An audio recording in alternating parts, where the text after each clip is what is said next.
+1 +2 science stream എടുത്ത് പഠിക്കുന്ന ഒരു വിദ്യാർത്ഥിയെ സംബന്ധിച്ചിടത്തോളം മെഡിക്കൽ എഞ്ചിനീയറിംഗ് എൻട്രൻസ് പരീക്ഷകളിൽ ഏറ്റവും ഉയർന്ന റാങ്കോടുകൂടി +2 ശേഷം ഒരു ബെസ്റ്റ് ക്യാമ്പസ് അച്ചീവ് ചെയ്യുക എന്നുള്ളത് ഏതൊരു വിദ്യാർത്ഥിയുടെയും സ്വപ്നമാണ്. ആ സ്വപ്നം അത് അച്ചീവ് ചെയ്യാൻ +1 +2 പഠിക്കുന്ന സമയത്ത് എങ്ങനെയാണ് പഠിക്കേണ്ടത് എന്നൊരു ചിന്തയാണ് നമ്മൾ ഇന്നേ ദിവസം പങ്കുവയ്ക്കുക. 15 ലക്ഷം പേരോളം എഴുതുന്ന ഒരു എൻട്രൻസ് പരീക്ഷയിൽ ഒരു എൻട്രൻസിന് ആപ്ലിക്കേഷൻ കൊടുത്ത് അതിനുവേണ്ടി പ്രിപ്പയർ ചെയ്യുന്ന ഒരു കുട്ടിയോട് നീ അതിൽ വിജയിക്കുമോ എന്ന് ചോദിച്ചാൽ തീർച്ചയായിട്ടും ഞാൻ കഠിന പരിശ്രമം ചെയ്യും, ഹാർഡ് വർക്ക് ചെയ്യും, ഞാൻ വിജയിക്കുമെന്ന് തന്നെയാണ് ഏതൊരു വിദ്യാർത്ഥിയും പറയുക. പക്ഷേ 15 ലക്ഷം പേരിൽ 1000-ൽ താഴെ അല്ലെങ്കിൽ ഓൾ ഇന്ത്യ വൈസിൽ ഒരു 8000-ൽ താഴെയാണ് ഒരു ബെസ്റ്റ് ക്യാമ്പസിലേക്ക് എത്താനായിട്ടുള്ള റാങ്ക് നമ്മൾ നേടിയെടുക്കേണ്ടത്. അത് നേടിയെടുക്കണമെങ്കിൽ ഈ ഹാർഡ് വർക്ക് ചെയ്യുന്ന ഒരു വിദ്യാർത്ഥിക്ക് അത് അച്ചീവ് ചെയ്യാൻ വളരെ ബുദ്ധിമുട്ട് വരും. അതിനു പകരം ആൽഫ അക്കാഡമിയുടെ ക്യാമ്പസിൽ ഏറ്റവും സിസ്റ്റമാറ്റിക് റാങ്കിലേക്ക്, ഏറ്റവും ബെസ്റ്റ് റാങ്കിലേക്ക് എത്താനായിട്ട് അവരെ പഠിപ്പിക്കുന്ന ഒരു മെത്തേഡാണ് സ്മാർട്ട് വർക്ക്. സ്മാർട്ട് വർക്കിനകത്ത് 20 ടിപ്സ്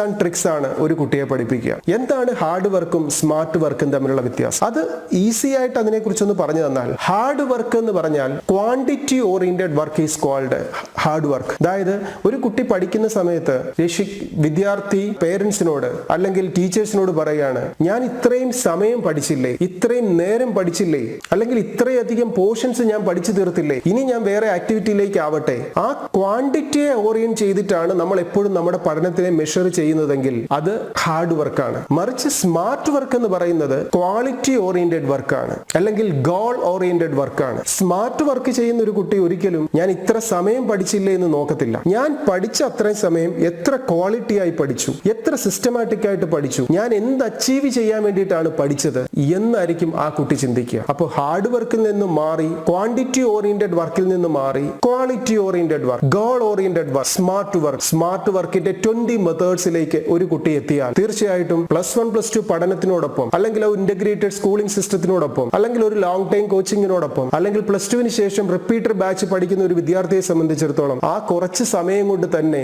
അവരുടെ വിജയം അത് കോൺകർ ചെയ്യുക അവർക്ക് ഈസി ആയിട്ട് സാധിക്കും. അതിന് 20 മെത്തേഡ്സിൽ ഒന്നാമത്തെ system, that method is 4P. ആ 4P ഇക്വേഷനകത്ത് ആൽഫ അക്കാഡമി പഠിപ്പിക്കുന്നത് ഫസ്റ്റ് P എന്തായിരിക്കണം? ആ ഒന്നാമത്തെ P എന്ന് പറയുന്നത് പ്രയർ ആണ്. എപ്പോഴും ഒരു കുട്ടി പ്രാർത്ഥനയുടെ ഒരു ഐശ്വര്യത്തിൽ, ചൈതന്യത്തിൽ മുന്നോട്ട് നീങ്ങണം. ഈശ്വരനോട് പ്രാർത്ഥിക്കുക, മാതാപിതാക്കന്മാരോട് പ്രാർത്ഥിക്കുക, ഗുരുക്കന്മാരോട് പ്രാർത്ഥിക്കുക. എന്താണ് പ്രാർത്ഥിക്കേണ്ടത്? എന്നെ കൊണ്ട് എല്ലാം സാധിക്കും, ഈസിലി ഐ ക്യാൻ. അതിനുള്ള കപ്പാസിറ്റി എനിക്കുണ്ട്, അതിനുള്ള ബുദ്ധി എനിക്കുണ്ട്, അതിനുള്ള ഇന്റലിജൻസ് എനിക്കുണ്ട്, അതിനുള്ള മെന്റൽ പവർ എനിക്കുണ്ട്, അതിനുള്ള ഹെൽത്ത് എനിക്കുണ്ട്. എന്ന് ഞാൻ ഏറ്റവും ബെസ്റ്റ് ആയിട്ടുള്ള ഒരു വിദ്യാർത്ഥിയാണെന്ന് ചിന്തിക്കാനുള്ള ഒരു പ്രാർത്ഥന ആ കുട്ടിയിൽ ഉണ്ടാവുമ്പോൾ ഒന്നാമത്തെ P ശരിയായി കഴിഞ്ഞു. സെക്കൻഡ് P എന്ന് പറയുന്നത് പ്ലാൻ വെൽ.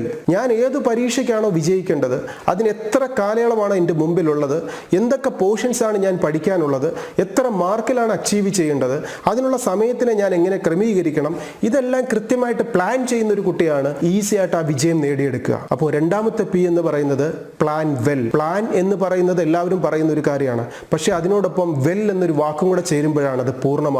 Plan well. മൂന്നാമത്തത് പ്രാക്ടീസ് പ്രോപ്പർലി. ഒരു കുട്ടി പഠിക്കുക എന്നുള്ളത് നമുക്കറിയാം, ആ പഠിക്കുക എന്നുള്ള ഡ്യൂട്ടിയിൽ ഏതെങ്കിലും സമയത്ത് എങ്ങനെയൊക്കെ പഠിച്ചു കഴിഞ്ഞാൽ അത് ആ പഠനത്തിലുള്ള പ്രാക്ടീസ് ആണ്. പക്ഷെ പ്രാക്ടീസ് എന്നുള്ളതിനോടൊപ്പം പ്രോപ്പർലി എന്നൊരു വാക്കും കൂടെ ചേരുമ്പോഴാണ് ആ പ്രാക്ടീസ് പഠനത്തിൽ ബെസ്റ്റായി മാറുക. അപ്പൊ ഞാൻ ഉദ്ദേശിക്കുന്ന ആ എൻട്രൻസ് പരീക്ഷയിൽ, ഞാൻ ഉദ്ദേശിക്കുന്ന ബോർഡ് പരീക്ഷയിൽ എനിക്ക് വിജയിക്കണമെങ്കിൽ അതിന് വേണ്ട രീതിയിൽ ഞാൻ പ്രാക്ടീസ് ചെയ്യണം. ഓട്ടത്തിൽ വിജയിക്കേണ്ട ഒരു കുട്ടി എൻ്റെ മസിലിനെ സ്ട്രെങ്തൻ ചെയ്യാനെന്നുള്ള രീതിയിൽ സ്വിം ചെയ്താൽ ഒരിക്കലും വിജയിക്കത്തില്ല. എന്തിലാണോ വിജയിക്കേണ്ടത് അതിന് വേണ്ട രീതിയിൽ പ്രാക്ടീസ് ചെയ്യുക. Practice properly. That is very very important thing. Third P. Fourth P എന്ന് പറയുന്നത് പേസ്റ്റ് ഇൻ മെമ്മറി.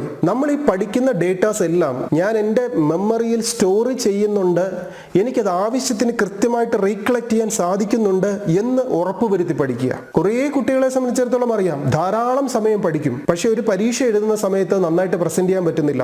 ഒരു അധ്യാപകൻ ചോദിക്കുമ്പോൾ കൃത്യമായിട്ട് ആ ന്യൂമറിക്കൽ ലെവലിൽ അതിനെ ആപ്ലിക്കേഷൻ അപ്ലൈ ചെയ്തിട്ട് അതിന്റെ ആൻസറിലേക്ക് എത്താൻ സാധിക്കുന്നില്ല. കൃത്യമായിട്ട് OMR ഷീറ്റിൽ അല്ലെ ആൻസർ ഷീറ്റിൽ അത് പ്രസന്റ് ചെയ്യാൻ സാധിക്കുന്നില്ല. അപ്പോൾ ഞാൻ പഠിക്കുക എന്നതിനേക്കാട്ടിലുപരി പഠിച്ച കാര്യങ്ങൾ കൃത്യമായിട്ട് എൻ്റെ മെമ്മറിയിൽ എനിക്ക് സ്റ്റോർ ചെയ്യാൻ പറ്റുന്നുണ്ടോ, എന്താണ് മെമ്മറി, എങ്ങനെ മെമ്മറി ഈസി ആക്കാം എന്നുള്ളത് എന്നുള്ളത് നമുക്ക് അടുത്തൊരു എപ്പിസോഡിൽ തീർച്ചയായിട്ടും ഡിസ്കസ് ചെയ്യാം. അപ്പോൾ സിസ്റ്റമാറ്റിക് ആയിട്ട് പഠിക്കേണ്ട ഒരു വിദ്യാർത്ഥിയെ സംബന്ധിച്ചിടത്തോളം ഒന്നാമതായിട്ട് ഓർത്തിരിക്കുക, ഹാർഡ് വർക്ക് ചെയ്യാൻ പാടില്ല, മറിച്ച് സ്മാർട്ട് വർക്ക് ചെയ്യുക. സ്മാർട്ട് വർക്കിനകത്ത് 20 ടിപ്സ് ആൻഡ് ട്രിക്സുകൾ പഠിപ്പിക്കുമ്പോൾ അതിൽ ഒന്നാമത്തെ ട്രിക്ക് ഇക്വേഷൻ 4P.